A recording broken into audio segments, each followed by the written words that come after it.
দর্শক, সংস্কার বিচার ও পিআর পদ্ধতিতে জাতীয় নির্বাচন আয়োজনের দাবি নিয়ে মহাসমাবেশ করছে ইসলামী আন্দোলন বাংলাদেশ। আমরা এখন ঘুরে আসছি সেই মহাসমাবেশ থেকে। এক আওয়াজে সারা দেশে শুনতে পাই, ইনশাআল্লাহ আগামীতে নির্বাচনে জয়ী হবে ডান পাশে, সামনে, বাম পাশে, পিছনে, সর্বত্র এক আওয়াজে হাত পাখা।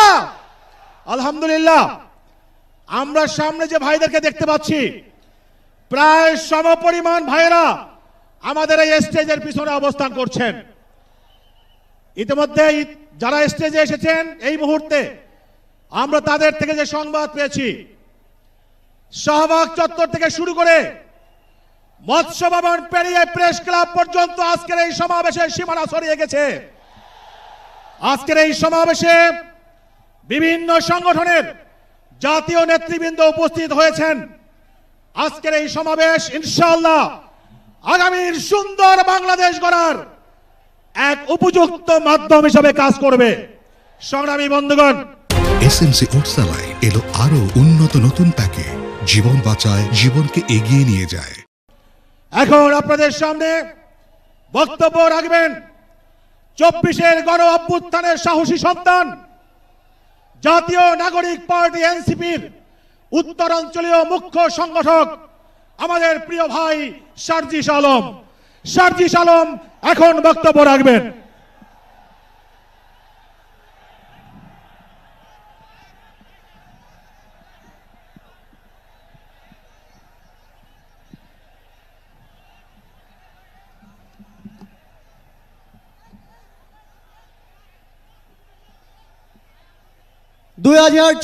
সালের ছাত্র জনতার অভ্যুত্থানের আমার সহযোদ্ধারা, আপনারা কেমন আছেন?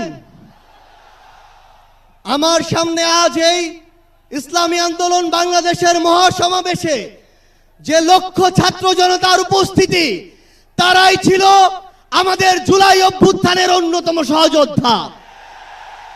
কে কি বলল সেটাতে আপনাদের আমাদের কিছু আসে যায় না। আমরা যতক্ষণ জুলাই অভ্যুত্থানের ওই স্পিরিটে নিজেদের বুকে ধারণ করে শহীদের যে আত্মত্যাগ, জুলাইয়ের যোদ্ধাদের যে রক্ত দেয়া, সেগুলোকে আমরা যতক্ষণ ধারণ করে সামনের দিকে এগিয়ে চলবো, ততক্ষণ কারো প্রপাগান্ডা আমাদের কিছু আসে যায় না। ততক্ষণ ওই বিদেশি এজেন্টদের চক্রান্তে আমাদের কিছু আসে যায় না। আমাদের মনে আছে ওই 3, 4, 5 আগস্টে আমাদের আমির সাহেব, সিনিয়র নায়েবে আমির সাহেব কিভাবে মার্চ টু গণভবনের ঘোষণা দিয়েছিলেন। আমরা স্পষ্ট করে আপনাদেরকে একটা কথা বলি, এই 24 পরবর্তী বাংলাদেশে আমরা যারা অভ্যুত্থানের সহযোদ্ধা ছিলাম, আমরা যদি ঐক্যবদ্ধ থাকি, আগামীর বাংলাদেশে আর কোন ফ্যাসিস্ট কোন নামে কোন ব্যক্তিকে সামনে রেখে, কোন দলকে সামনে রেখে এই বাংলাদেশে দাঁড়াতে পারবে না। এখন জনগণের সামনে আমাদের দৃষ্টান্ত স্থাপন করতে হবে।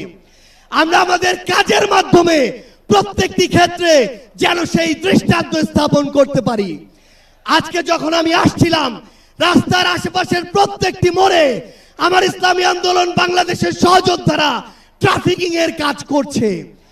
এটাই হচ্ছে দৃষ্টান্ত যে আমরা কাজ করব, আমাদের রাজনৈতিক সমাবেশ করব, একই সাথে জনগণের যেন দুর্ভোগ না হয় সেটাও আমাদের মাথায় থাকবে।